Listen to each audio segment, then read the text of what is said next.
برگزاری محفل فراغت 100 تن از منصوبین قماندانی قطعه محافظت و عملیات خاص تنفیذی وزارت مالیه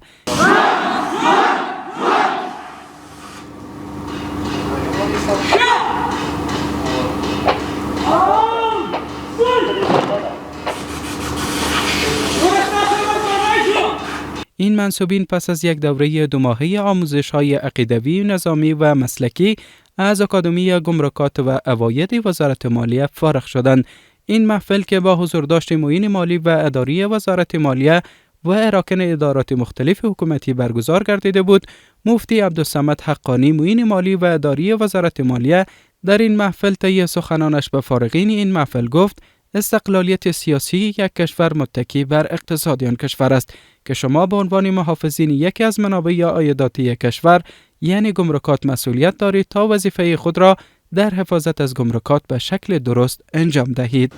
دا چې استقلال په احکامو کې، استقلال په تصامیمو کې، استقلال په سیاسي برخه کې دا ټول ولاړ او محور پر اقتصادي استقلال دی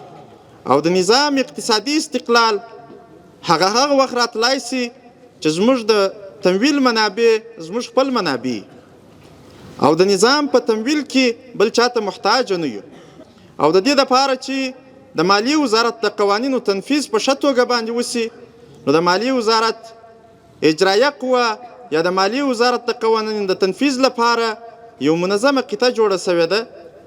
همچنان در جریان این محفل حافظ محمد نور عبید قماندان قطعه محافظت و عملیات خاص تنفیذی خطاب به فارغین این دور گفت که شما از یک نظام نمایندگی می کنید و اعمال و کردار شما متعلق به نظام دانسته می شود. پس بر شما لازم است تا به نمایندگی از نظام اسلامی با مردم رویه نیک داشته باشید. دا هر څه چې تاسو کوئ دا د نظام نمایندګي کوي. خدای مکړه کده یو چا سره وې داسې برخورد وکړي چې هغه د نظام هغه ستانوم نه یادي، ستا د والد صاحب نوم نه یادي، ستا د ولایت او د ولسوالۍ نوم نه یادي چې د پلان د پلانکي زوی د پلانکي ولایت د پلانکي ولسوالۍ داسې یو بد اخلاق سره دی. هغه وګوره دا څنګه نظام دی، وګوره دا څنګه وزارت دی، وګوره دا څنګه کتاب ده، دا څنګه خلک روزلي دي، دا د څنګه خلکو سره مخ کړي. ما خدای مکړه چې خلک بیا داسې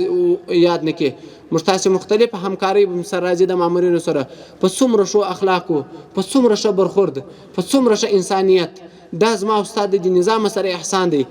همچنان مولوی مدثر مدقق مدیر تعلیم و تربیه قطعه محافظت و عملیات خاص تنفیذی در جریان صحبت‌های خود در این محفل در رابطه به دستاوردهای این اداره گفت که در 2 سال گذشته این اداره توانسته تا در قسمت ارتقای ظرفیت مدیران، کارمندان و منصوبین این اداره دستاوردهای چشمگیر داشته باشد. وی همچنان افزود که ضمن این همه از میان مدیران و منصوبین این اداره 10 تن را در دوره‌های کلان و خردی تعلیمات شرعی نیز فارغ داده ایم. په ټولو مفرزو کې د تعلیم او تربیې لپاره جید عالمان استادان تعینول، د قطعي اړوند ټولو مفرزو کې د مجاهدینو او کارمندانو د اصلاح او متفرقات دینی درسونو لپاره په هر مفرزه کې یو یا 2 تنه جید با استعداد په امتحان کې بریالي شوي او مجاهدین علما کرام تعین شوي دي، ترڅو په هر گمرک او مستوفیت کې نظامی او اداری کارمندانو ته درسونه ورکړي. در اخیر منصوبین فارغ شده نمایشات نظامی را نیز اجرا کردند که محفل بعد از عطای تقدیرنامه به فارغین به پایان رسید.